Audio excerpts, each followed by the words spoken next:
Hello everyone, we are from EcoBan. So as Chris mentioned, Lalit, who's one of our co-founders, is a long-time Rotarian, and he's also part of the SRAG here in Bombay. Lalit has about 35 years of experience in environmental engineering, and he's come up with the technology behind our company. Today, we kind of want to talk a little bit about something that not a lot of people have awareness about, and that has been our finding since we started working on this. We want to talk about what we think is traditionally not very polluting, right? Most of us think that food waste or kitchen waste that we generate is something that is going to decay by nature, and so it's okay to dump, that into landfills. So we kind of want to make people understand how much harm something that we think is harmless can do, and how easy it is to turn it from something that pollutes air, water, and land, and make it into something that can nourish the earth, that provides us the food that we end up wasting. So we kind of want to talk a little bit about what the process is, what is the science behind the project process, how easy, and then we want to show you how easy it is to do it in your own backyards. If you don't have backyards and you live in a city like Mumbai, where we all live in apartments, you can do it there too. I mean, we all do it and we all stay in apartments, the three of us from EcoBan. So we want to talk a little bit about how easy it is to do that, and we also want to talk about, in case you have a community that would rather collect all your waste and then treat it, how that can be done as well. And then we'd like to introduce our company as well to you. So this is kind of what we would be following at this point. So before we take off, I kind of want to introduce composting. I'm sure most of you here are very aware of what composting is, but we find it a necessity to include this in most of our discussions with people. Composting is a very simple pollution-free process that just takes your kitchen waste, your peels, seeds, anything that you don't cook and you throw out raw into your garbage. We convert that into manure, and it's I call it recycled here, but realistically, it's an upcycled waste product, right? And I shouldn't even call it waste product, because what it does is it's a product that can nourish your soil. You can use it in place of chemical fertilizers, and this then helps to increase your farming yields, increases your food production, and ultimately the goal is to decrease hunger in the world, right? And the best part about composting is that it's a very easily implementable process. You don't need a lot of initial investment that you need to throw at it. And this is especially critical in developing countries, where you have food scarcity problems on one end of the scale. And on the other end, again, you have a lot of wastage that happens. So we want to kind of, try to bridge that gap and provide a solution that does not require humongous amount of investment in terms of money or in terms of land, and other processes. A simple question, everybody, ever since we've started EcoBan, everybody tells us, why should I care? My duty is done with, at the most, segregating at home, and let the municipality take care of it. And especially if you come from some countries where we don't also place a lot of emphasis on recycling our trash, right? So when I was in the US, recycling your glass bottles and all of that was something that is kind of inbred into you. But there are a lot of things that we don't, and a lot of countries that don't take it as imperative to do. And simple studies tell us that if everyone consumed and wasted as much as an average American would, we're kind of keeping America as like the goalpost, because in terms of your GDP and your spending and all of that, America is right there. So we some studies say that you might need as much as 4 planets, if the entire world was on par. And it's not just about developed countries polluting, right? No, there are a lot of countries like India, China, the BRICS, which all are very rapidly catching up with consumption threats. Basically, consumption becomes an aspirational thing. And from only buying what we needed, we are moving towards buying whatever we can afford to, irrespective of whether we want to do, whether we need it or we don't need it. And we find that one of the easiest ways to tackle this, is to repurpose our waste. And a lot of cities, especially, garbage handling is the third or the fourth biggest expense. Again, drawing in from local examples from where we are based, in India, a lot of cities now are trying to push back and say that, we won't collect your wet waste. Process it as much as you can in-house, or give it to someone who will process it for you, but we don't want to pick it up, because more than the handling part, it's the transportation part that is a significant chunk of the expense. uh, and also, what happens to the waste, right? We don't think beyond, is my waste removed from where I generated? But the reality is, we dump a lot of our waste into essentially landfills. In a lot of developing countries, more than 40% of the municipal waste would be organic waste, and less than 25% of that would be actually treated. The rest will all go into a landfill, and uh, these are very common sites in most of the landfills that we see in developing nations, where everything is just dumped without a lot of thinking into should it go here or not. And by nature, a landfill is supposed to enable you to dump as much as you can.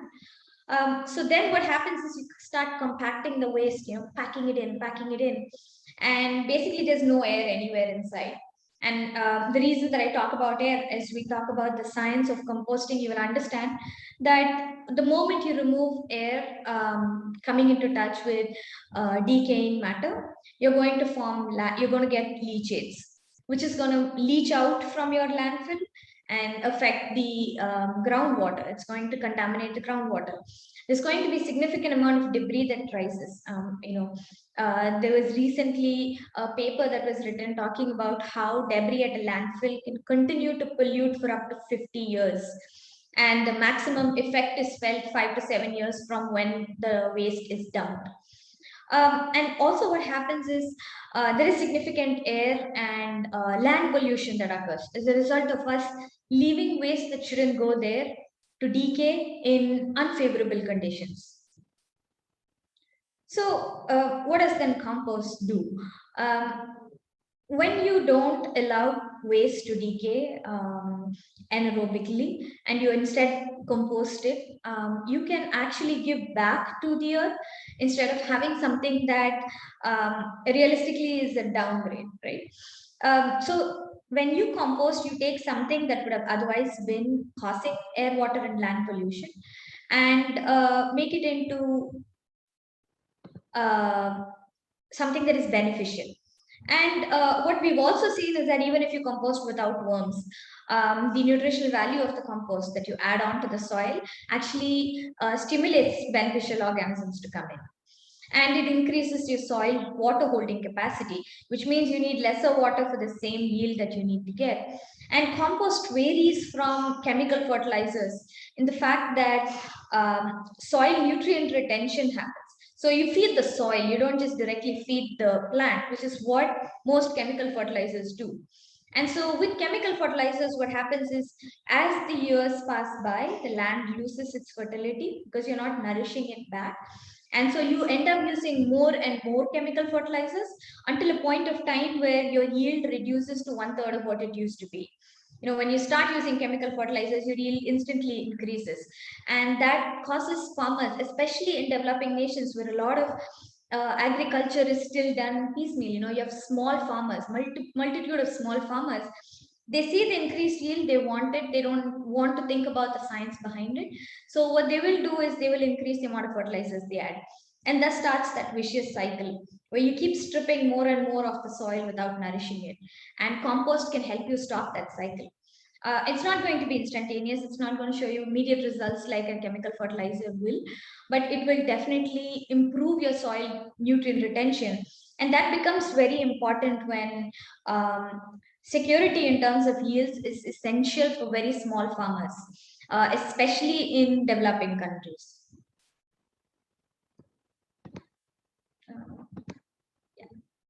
Uh, And 1 teaspoon of good garden soil to which compost has been added has up to 100 million bacteria. So we are not just talking in terms of macroorganisms and macro benefits, we're also talking about microorganisms. There are a number of fungi and bacteria that you feed back to the soil via your compost. Composting is also a very essential part, especially if you talk about sustainable development. We're all aware of the SDGs that different nations have committed to, and we've all set timelines. But realistically, composting is one aspect of sustainability which can influence a multitude of factors among the SDGs. So if you look at composting, I talked about yield security, right? So an easy way to ensure that we move towards the path of no poverty is to ensure that even small farmers can have the same amount of yield security using a relatively lower input, right? So compost is definitely going to be cheaper than your chemical fertilizers. And within a few cycles, it's going to help you retain your yields, which means there is a certain amount of security that is woven in, which becomes very important in developing nations. And by reducing food waste and letting it become food waste, instead of letting it become food waste when you convert it to become compost, you help eliminate hunger. Um, it's the simplest step that you can take to building sustainable cities and communities. In cities where knowledge of composting is lesser and space required for composting is also lesser, there are a multitude of ways now wherein you can do composting with very little space or time requirements. And you end up giving back to the soil that feeds you. And it is the benchmark for responsible consumption and production. I mean, you consume, and what you don't consume still goes back to feed the soil. And so it aids production instead of going into waste. And of course, climate action. By composting, you're helping to reduce the nutrients being stripped from the soil. By increasing the water holding capacity, you're reducing erosion issues. You're feeding back to the soil, which means increased quality of the food that is being produced. And finally, by composting, you can and using compost widespread in agriculture, you can minimize the amount of land that gets destroyed for farming. If you can assure the same amount of yield from the available farmlands, there's going to be lesser deforestation that comes into place. But not just talking about macroorganisms, it also stimulates microorganisms to thrive in locations where compost is used. So, having said all this, what is composting? It's a very simple process where all you do is you throw your food waste. I shouldn't say throw, but you store your food waste, for lack of a better word, in a place where it can get attacked by two microorganisms. So basically, your waste becomes food for bacteria, and these microorganisms could be either aerobic or anaerobic. As the word explains, aerobic is when it happens in the presence of air, and anaerobic when there is no air. And we talked a little bit about this and why it is so important for your food waste when it composts to compost aerobically, because that eliminates a lot of the perception issues we have with waste. That eliminates your smell. That it eliminates the fact that there's going to be a lot of like the smelly black liquid that comes out that we call leachate. Aerobic composting eliminates that as well.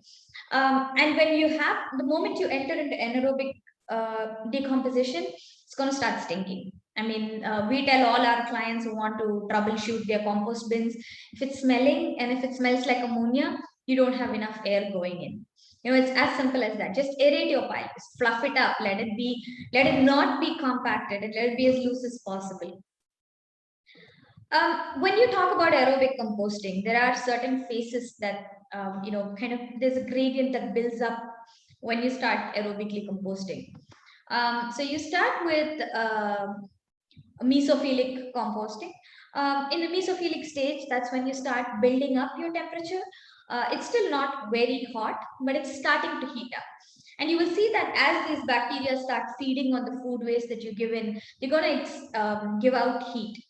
And they will also give out a little bit of water, but that water actually gets evaporated in the amount of heat that gets generated. And then you move into what we call the thermophilic phase, wherein your your compost starts to heat up. You can practically see this if you compost at home and you've ever tried to kind of just turn your pile or just fluff it up. You will see that it's hot inside. You can literally feel it because the temperatures go up to 55 to 60 degrees C. And this is important that your pile heats up, because this is where all the pathogens that are in the waste, that are caused by decaying food, actually get destroyed. And then you move on to what we call a maturation phase. So this is a slightly, this is when everything is calming down. There are just a few difficult to digest feedstock that is being broken down. And this is what we call the maturation phase. Okay, so, great. We've learned about why we need to care about composting. We've learned about the science behind composting. The simplest answer is, then it's all down to basics, right? This is all great to talk on a bigger level, but what can I as an individual do? Or what can my community, be it, the street you live on, or the office complex that you work out of, or even your local municipal ward, whatever that is, what can we do? Simplest answer is segregate your waste, right? That is the most important, the number one step that most people find very difficult to do, despite it being the easiest thing to do. You literally, instead of throwing in one bin, you throw into another bin. But that we've seen, especially in developing countries, to be the biggest hurdle. People think that's not my problem. As long as this person who's segregating is invisible to me, I don't care. But realistically, this is the simplest thing you can do to avoid food waste. And then once you do that, compost your wet waste.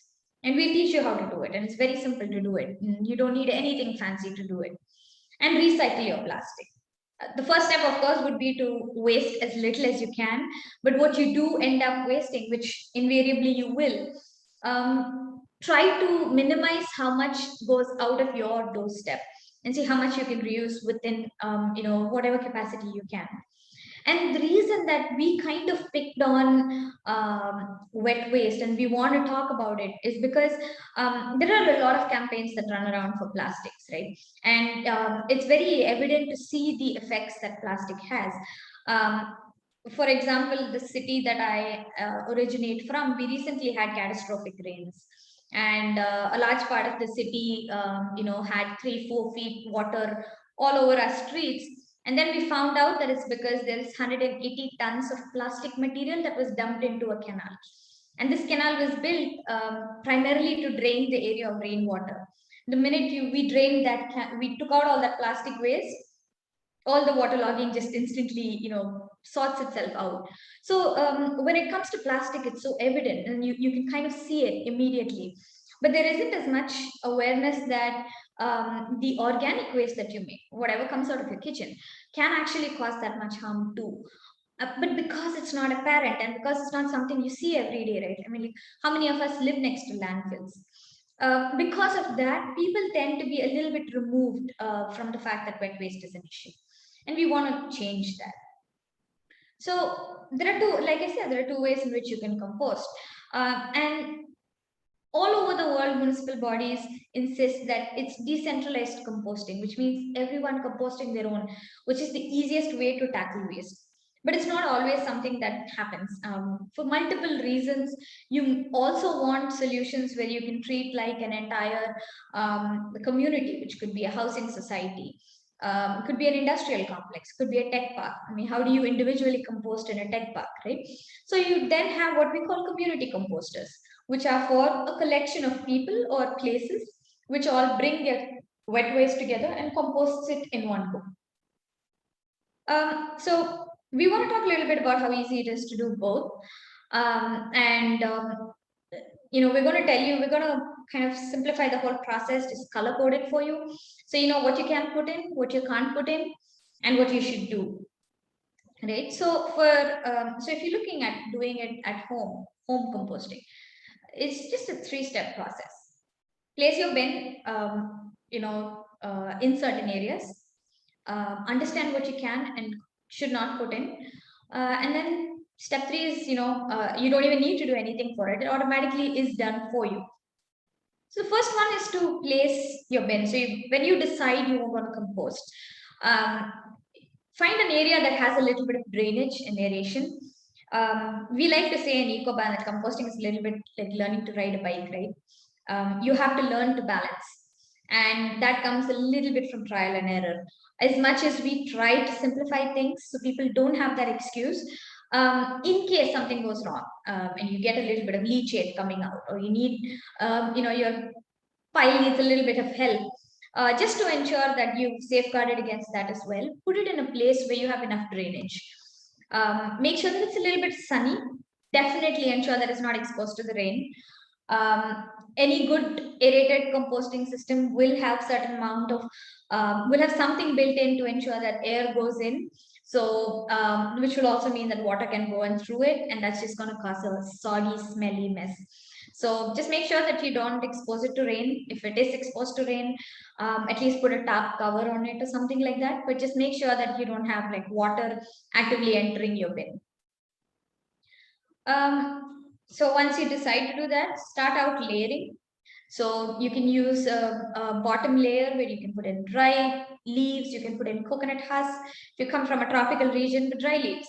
If nothing else, newspaper.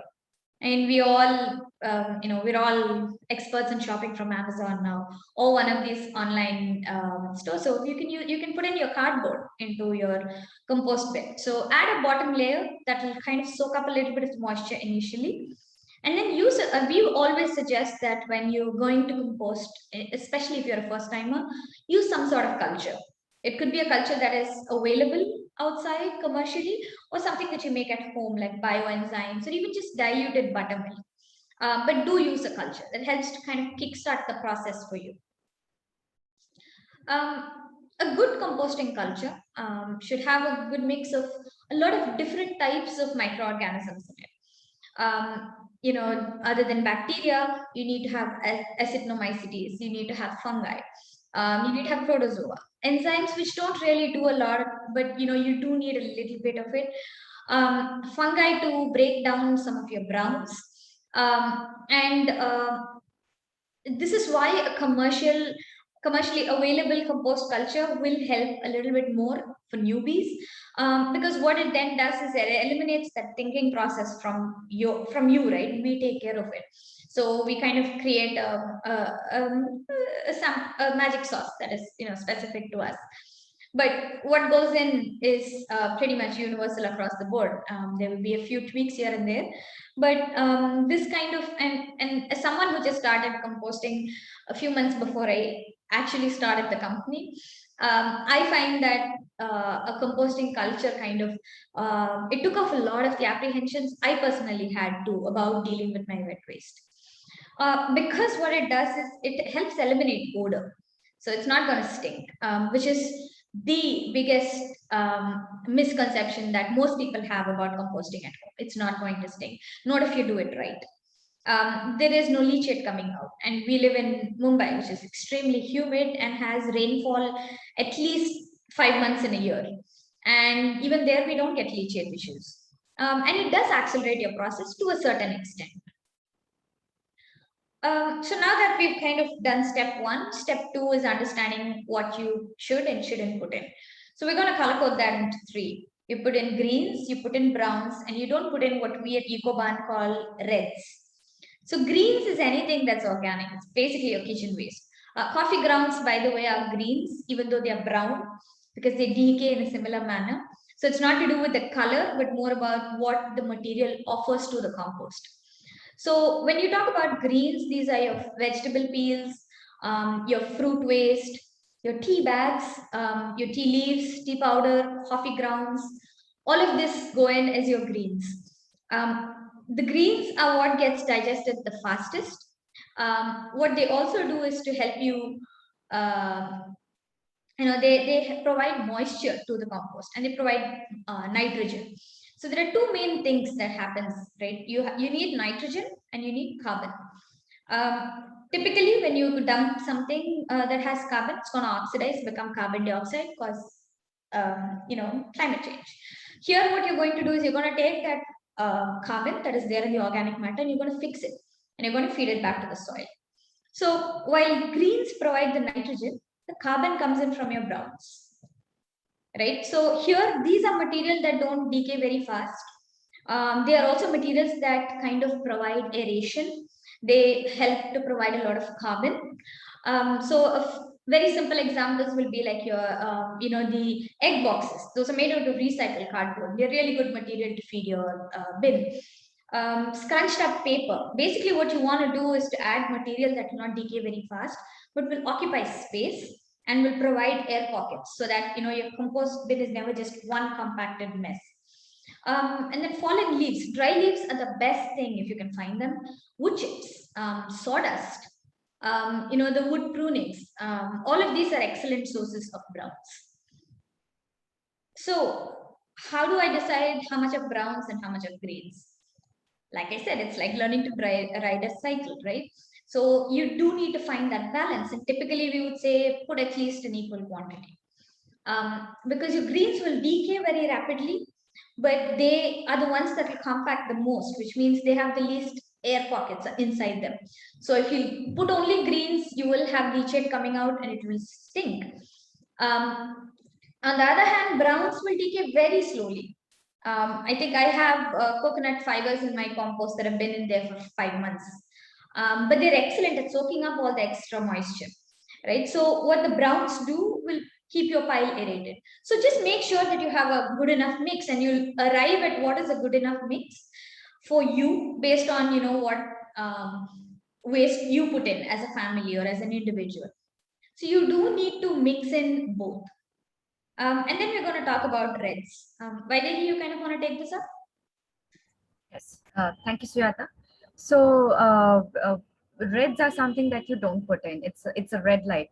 So no cooked food, something which is cooked has salt in it and oils in it. That is why we recommend that you don't put in cooked food inside your compost bin.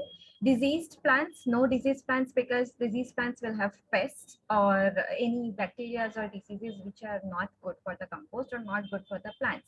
So if you put diseased plants in it and the plants don't and the bacteria and the pests, if they don't die within the compost bin, then they will remain in your compost. And when you put that same compost into the soil of your plants at home or in your community, then they will infest the healthy plants as well. So no diseased plants. Always check the leaves that you put in your compost bin.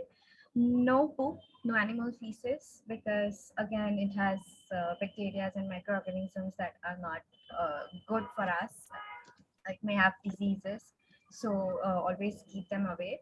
It may have weed seeds as well, because if animals eat outside, if they're wild animals, or even if you have pets at home and you don't know what they're eating, or even if you know what they're eating, they might contain weed seeds, which will end up in your soil again, in your plants, and you'll have weeds growing in your garden. No nappies. It has plastic. It has poop again, and it's not biodegradable. Um, you have to limit the amount of dry leaves, because if you put a lot of, like Sujata said, if you have to get a very good combination of good and greens and browns. So if you put too many dry leaves into your compost bin, then it will end up becoming very dry. It will soak up all the moisture, and once the moisture is gone out of your compost bin, the essential bacteria and the microorganisms and all the enzymes will die. So limit the amount of use. No plastic, batteries, and chemicals. Anything which is not organic, please never put in your compost bin, because it will end up decontaminating your compost. Next step. So how do we make compost? Step 3 is checking whether your compost is going good, checking whether you're putting the right amount of greens and browns in it. So ensure a good amount of greens and browns. If your compost seems to be too wet, if you see maggots coming up in your compost, then you should add more browns, which is cardboard boxes, newspapers, dry leaves. Make sure the leaves are really brown and dry. If you add green leaves, green colored leaves, which are still, crunchy and dry, they are still considered greens because it still has a nitrogen in it. You need to make sure that you put only carbons. If your compost seems to be too dry, it's not. The compost should be very moistury. It should be soft to touch. So if it's too dry, then you should add more greens. Greens meaning your kitchen scraps or green leaves or grass cuttings, anything which will add more moisture to your compost bin.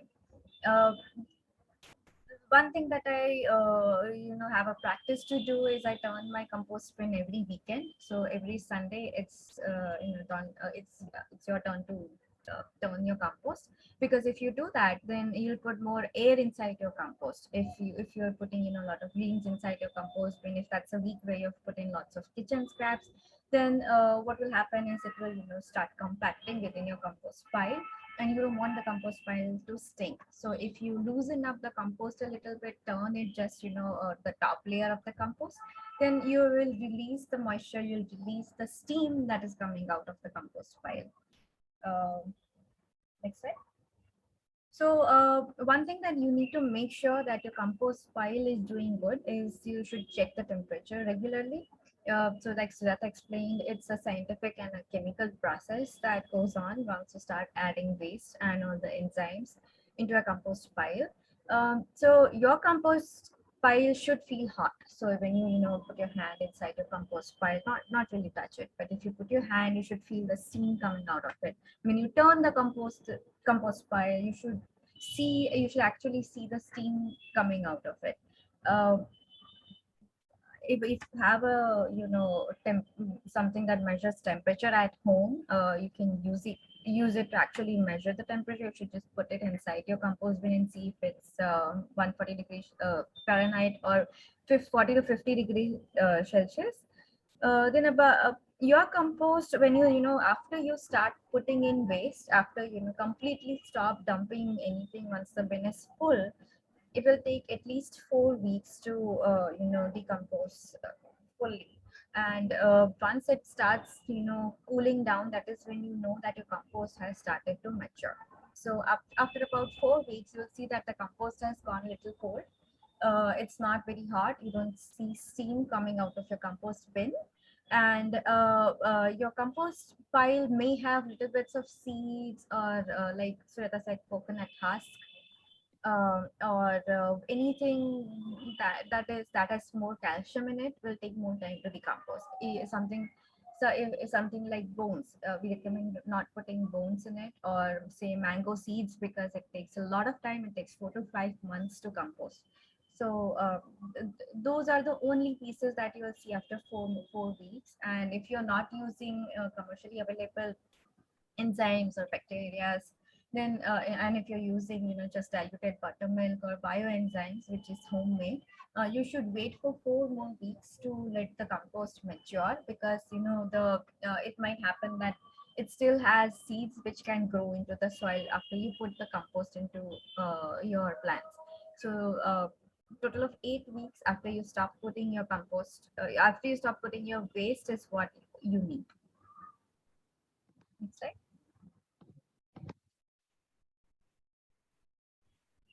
This is something that we have been working on recently. It's something that we have got a lot of interest in from the communities in Mumbai, here in Mumbai. So community composting is something that processes waste at a much bigger level. So when we have waste processing that measures in tons of in tons, so that kind of waste needs a separate mechanism to process. So what we have come up with is that you need to make the particles a little bit smaller in size in order for them to compost faster. So we have developed a process where the waste goes through the shredder machine. Then the waste which is shredded then goes through the dewatering machine, which will take the excess water, excess moisture out of the waste, so that the final compost or the compost process doesn't generate leachate. Because once the waste starts generating leachate, it is something that nobody wants, because first of all, the liquid handling is a headache for most of the communities. And even if they know how to handle the liquid or the leachate, they know how to use it. Sometimes the water part makes the compost stink, and you don't want a community composter to stink. Something which is sitting in your backyard is sinking, so that is not something very desirable. So getting the water out and adding a little bit of sawdust to the waste will do the part. And then finally mixing our own culture and putting the mixed waste into the compost machine, which will turn once a day regularly. And it will make the compost very fast. It will decompose the waste in about 20 to 30 days. So this is a community level composting, where we start from like 100 kgs a day to 5,000 kgs a day waste. It's that kind of waste handling capacity. Next slide. This is how the community composting currently looks like, what we have with us. The compost will, so the waste will be feeded into the machine from the back end of the bin, the whole thing, and the compost will start coming out of the machine after 20 to 30 days, and that compost can be taken out every day. You can take a bag full of compost out every single day and put it into your community's garden, or distribute in the apartments where it's put, or if it's put in the hospitality building like a restaurant or a hotel, then they can use it themselves as well, and they can start growing their own food. So there is one thing that we strongly believe is closing the loop. So there are two things that we are currently working on. So the community compost that we will produce will be distributed back to the farmers, because the quality of compost will be very good.